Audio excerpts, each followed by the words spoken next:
Now this is okay for a first attempt, but the hammer really doesn't go up and down very far. So how can we improve that so it moves further? So let's start by going out to our cam. Double click on the cam to edit. And what I'd like to do is grab on this top face right here. And let's pull this out a lot further. So we'll stretch that out. Let's lift it up 40.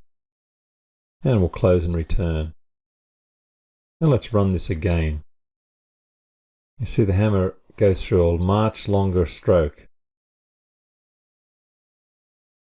And while the hammer moves better, how do we get it to drop faster? Right now it goes up at a constant speed, drops at a constant speed.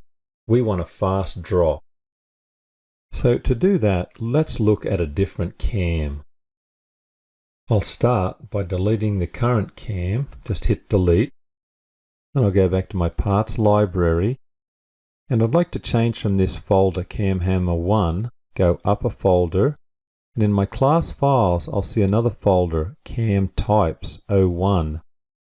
I'll open that. And in that folder, I want to open up another folder called Cams. And the first file, A1, and make sure you get the A1 drop cam. I'd like to use that. So I drag it into the window, take the center cylinder, and constrain it with this cylinder. I'll go to the select command, go back up here to path, and I'll pick this back edge here of the follower and this back sketch profile. Accept that, green check mark, and I'll go back and delete the old motor, expand, see that's failed, right mouse click, delete, go back and add a new motor on our new cam, round this axis. Now this is a critical part here. Which way do we want this to go? It can only go one way. If it goes back this way, it'll jam. So the only way it can go is counterclockwise.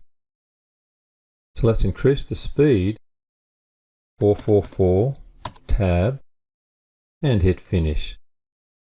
And to get this follower in the correct position, what we can do is go up here to planar align, and we'd like this face, again critical, I go to the option here, to float. And I'd like that to be planar to this front face. Now that squares that up. We'll fit the view and run the motor.